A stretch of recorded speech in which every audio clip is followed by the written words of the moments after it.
Enfin une nouvelle vie. J'étais en train de faire un récapitulatif un petit peu de tout là.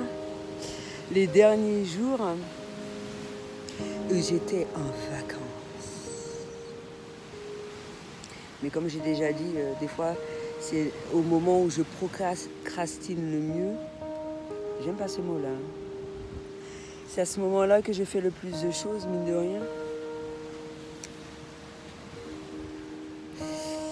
Mais restabiliser le tout là avec tout ce qui s'est produit après cette pleine lune et d'où certaines personnes ont commencé à prendre conscience un peu de l'évolution de certaines choses, etc. Le temps de se stabiliser et tout ce qui s'ensuit, comme il se doit. Moi j'ai profité de nettoyer un petit peu, d'arranger, de purifier les lieux, d'apporter un peu plus de positivité.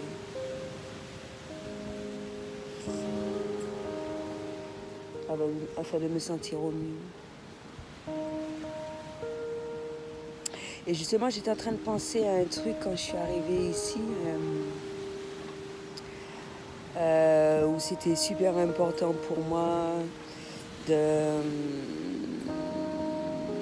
Même si j'aurais pu avoir la possibilité de prendre le bus, je trouve ça merveilleux de le faire à pied, quitte à ce que je retourne en bus, peut-être par la suite, même si je ne le faisais pas aussi régulièrement, aussi souvent que de prime abord.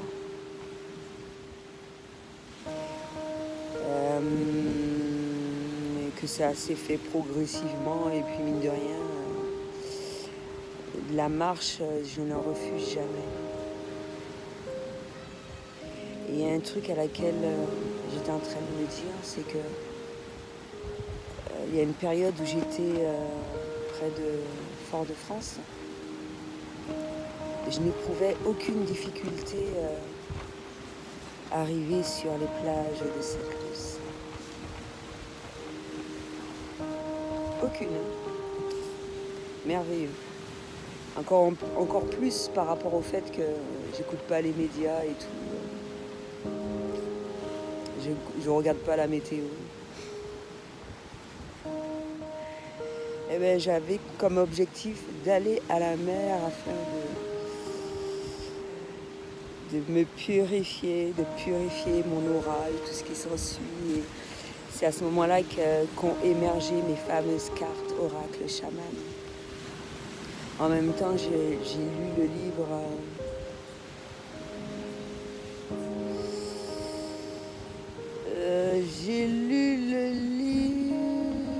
de chaman. Je l'avais publié sur Instagram. J'espère avoir l'occasion d'en parler très prochainement, carrément là. Et voilà, ça m'a permis d'apprendre pas mal de choses, en plus du savoir qui m'avait déjà été transmis, mais également me souvenir de qui je suis de plus en plus, d'effectuer ma mission de vie à travers toute ma démarche. Donc c'est ce que je disais, je n'éprouvais aucune difficulté pour arriver à la mer, mais par contre pour aller travailler en tant que salarié, c'est la croix et la bannière. C'est un signe. Ben ouais. Ne jamais blâmer une contrariété. Si j'éprouve autant de difficultés, c'est que je ne dois pas travailler en ces lieux bien précis. Je ne vais pas me fouler la rate. Hein. Je ne vais pas lutter contre cela.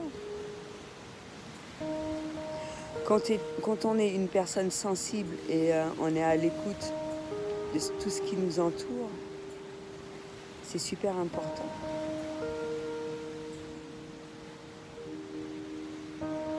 C'est vrai que depuis prime abord, tu auras des coups de gueule, tu te dis que ouais, tu fais tout ton possible pour te donner les moyens et tout ce qui s'ensuit. Et que tu vois qu'à chaque fois, c'est tout un périple pour arriver sur le lieu de travail, malgré le fait que tu te réveilles tôt, etc., pour ne pas arriver en retard. Et que c'est la croix et la bannière, quoi. Mais non, on va pas, il n'y a pas de lutte à avoir.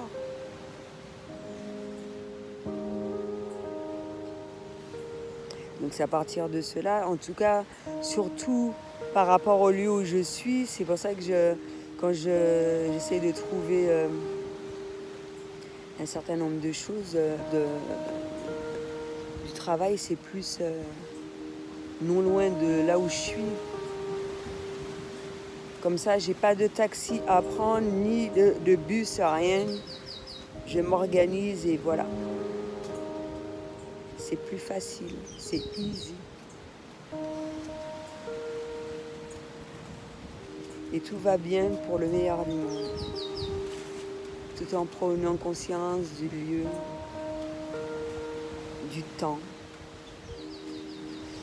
des personnes qui nous entourent et tout ce qui s'ensuit. Mais ça, tu n'as pas besoin de le communiquer, hein. C'est en soi. Tu sais ce qu'il y a à faire.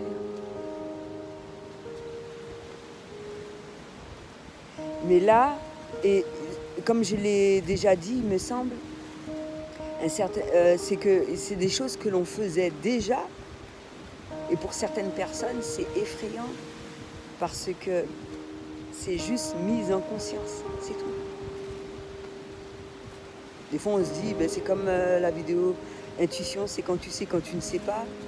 Tu t'apprêtais pas à faire ça, tu te dis, ben ouais, je fais ça. Et puis après, je me dis, ah mais putain, si j'ai fait ça, c'est parce que, voilà quoi, c'est génial. C'est pour cela que parler, c'est peu faire, se taire, c'est mieux dire. Et tout va bien dans le meilleur des mondes. Et je tenais à parler de la boussole intérieure parce que il y a une question par rapport à cela. Boussole intérieure, c'est pour ça que j'ai dit que j'ai appris le maximum de choses quand je voyageais. C'est que déjà, je ne m'apprêtais pas à aller dans ces destinations-là. Par contre, j'avais préparé le Sri Lanka. Je m'apprêtais vraiment pas à partir plus tôt. Ouh! Non, doudou. Allez, hop! Pour aller comment dirais-je, à Bali. Et Bali, je pensais rester 3 mois. Et au final, je suis allée en Thaïlande, à Phuket. Par la suite, aller en Malaisie. Et à travers tout cela, je ne savais pas tout ça. Ça a été une décision prise à la dernière minute. Et c'est... je te raconte pas le truc, choisir une destination, tu ne sais pas. En plus, je suis dans un pays étranger et tout. Je suis pas le style de personne dans ma démarche. Peut-être que je l'ai fait pour le Sri Lanka, mais pour les autres, de savoir à l'avance où est-ce que je vais être et tout. Mais comme je l'ai dit, à l'arrache, découvrir, mais vraiment partir à la découverte. Et je l'ai déjà expliqué, à travers cette démarche-là, je suis tombée sur des liens d'âme. J'ai utilisé ma boussole intérieure, que ce soit pour les lieux que j'aime, mais de manière inconsciente, je suis tombée sur des personnes qui sont sur la même longueur d'onde que moi. Mais ça ne s'explique pas, hein, c'est intérieur. Et tu penses à toi, de prime abord, Et par la suite, et le fait que tu penses à toi, eh ben, tu trouves que des choses merveilleuses en fait. Parce que ton toi prime. Il faut que tu prennes soin de toi. Il faut prendre soin de soi. Il faut te sentir heureux, joyeux. Et quand tu te rapproches de ce qui te correspond le plus, ça me fait penser plus en Malaisie parce que j'étais à Ipoh. Oh, c'était hyper bruyant, t'entendais les bruits de voiture et tout. Et ça me fait penser à un lien d'âme qui est passé me voir hier soir. Et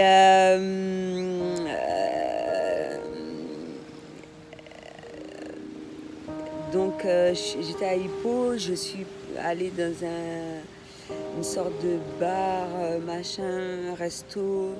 Il y avait possibilité de dormir pour 2 €. Et reggae, reggae choc, je me rappelle plus, ça me vient pas.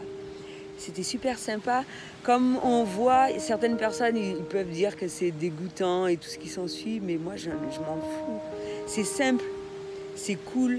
Les personnes qui étaient là, elles m'ont super bien accueilli. C'était absolument génial, quoi. Et elles avaient une bonne vibe. Certaines personnes, ils vont peut-être rechercher le truc 5 étoiles et tout ce qui s'ensuit, mais moi, ça me dérangeait pas du tout. J'apprenais, je découvrais, quoi. C'était cool. Et surtout quand tu sors d'une situation pour aller dans une autre, tu te dis que ouais, c'est génial, il y avait des bons jus frais, il avait fait des samoussas, parce que je voulais, comme c'était absolument important de maintenir mon régime vegan, donc j'ai discuté avec les personnes des lieux pour trouver un terrain d'entente et tout. Et puis j'ai trouvé quelque chose à grignoter, un bon jus bien frais.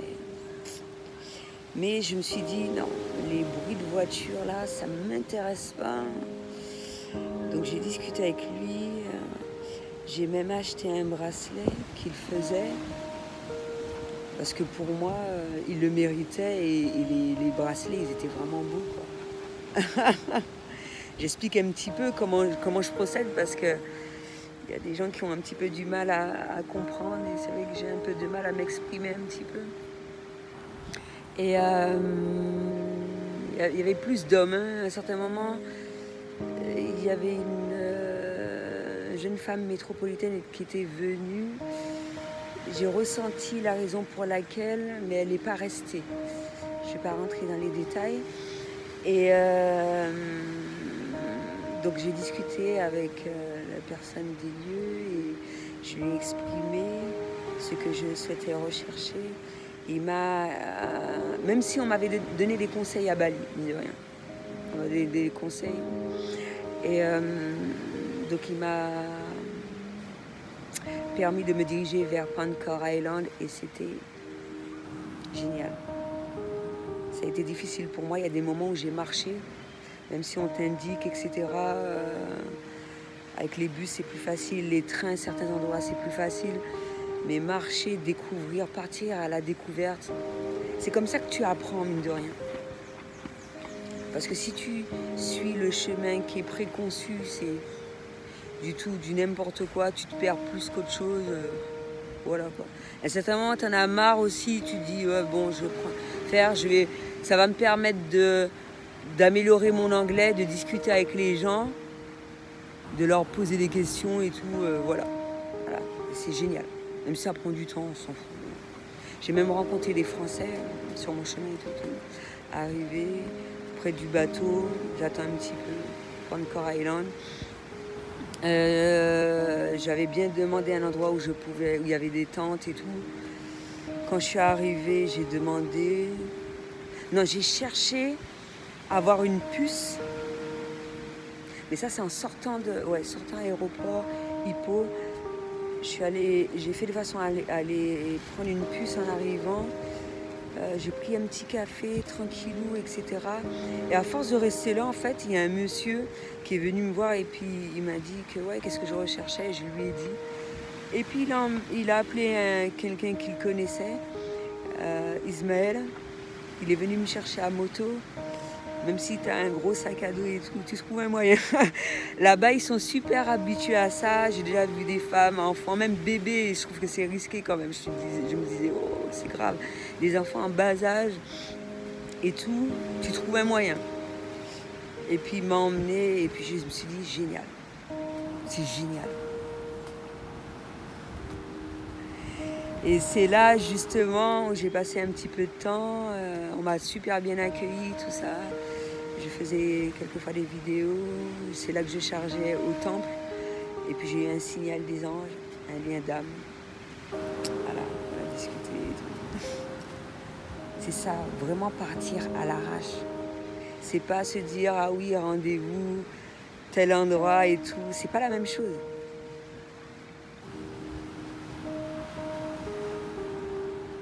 Et ça, c'est seulement les liens d'âme qui peuvent être au courant de l'endroit où tu vas être. Il y en a qui vont te rejoindre là, il y en a qui étaient déjà là, etc. etc. Mais ça, tu n'as pas besoin d'ordinateur, ni de portable, ni rien. J'ai acheté un dictionnaire d'anglais, j'ai acheté des tas de trucs pour... Tu n'as pas besoin de ça. Si tu dois rencontrer la personne, tu vas la rencontrer. C'est ça, suivre sa boussole intérieure. Et tu le communiques même pas en fait, parce que tu penses à toi, tu fais un certain nombre de choses, tout ça, et puis, surprise, tu vois la personne. Ou moi, quand des fois je vois des personnes, parce qu'il y a plusieurs personnes qui passent, mais il y a des personnes, tu sens, moi je le dis par rapport à mes capacités extrasensorielles, mais sur la façon d'être, de se comporter, tu dis, même si pour certains, tu vas pas leur parler tout de suite et tout. Et puis voilà, et puis après, il y a la première approche, tu vas voir, tu vas discuter, il y en a qui vont te dire bonjour tout de suite et tout. Même si tu as une drôle de sensation, mais que tu te dises, bon, je vais patienter, faut pas que je... C'est pas parce que c'est nouveau que je dois trouver ça effrayant, etc. Et justement, le voyage t'aide. Après, tu peux le faire de différentes manières. Pour le faire progressivement. On peut le faire quand on va, par exemple, en voyage d'affaires, aller l'utile à l'agréable. Il y a un moment pour travailler et puis il y a un moment où on se dit, ouais, je me consacre ce temps-là pour m'évader, profiter du lieu à laquelle je suis, me ressourcer, méditer, découvrir des compétences à laquelle je ne connaissais pas, etc. Il y en a par rapport à la photographie, il y en a des trucs tellement simples, ou à travers une promenade, on découvre qu'on est guide touristique et tout, ou qu'on connaît un certain nombre de compétences, par rapport aux plantes et tout ce qui s'ensuit. Mais quand on le fait full, c'est génial, c'est là qu'on apprend le plus. Pour certaines personnes, c'est plus ou moins difficile de le faire par rapport à leur situation, etc., etc., par rapport à leurs décisions et tout. Mais ça peut se faire progressivement. Et c'est là qu'on se dit, c'est ça, écouter sa voix intérieure, sa boussole intérieure et tout ce qui s'ensuit, tout ce qui nous permet d'être bien. Donc voilà, je pense qu'avoir fait un petit peu le tour, un petit peu tout ça, c'était tout ce que j'avais à dire pour aujourd'hui. À bientôt.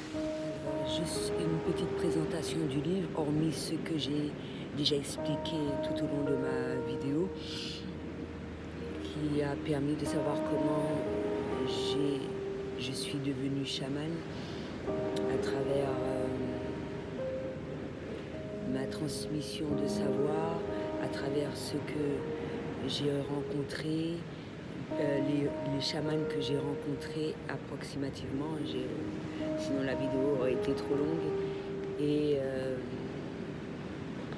ce qui m'a permis de mettre des mots, ce livre m'a permis de mettre des mots sur ce que j'ai vécu, en fait. Sur ce que j'ai vécu et également quelles étaient les similitudes à travers tout cela. Et c'est grâce au livre d'Arnaud Rioux, il est en très piteux état, mais je l'ai acheté.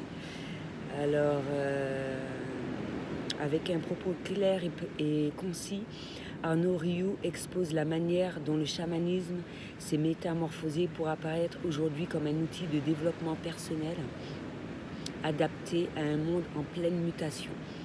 Car le chamanisme est autant un moyen de communiquer avec l'invisible qu'un moyen de se soigner, d'harmoniser son habitat ou de développer son intuition et sa confiance en soi. L'auteur propose une initiation progressive au chamanisme avec des outils concrets adaptés à votre quotidien, quelles que soient nos croyances et notre sensibilité. Donc je t'invite, un livre d'Arnaud Rioux que je t'invite à découvrir afin de te permettre de t'aider en ce sens, hormis le partage d'expériences que je fais à travers mes vidéos.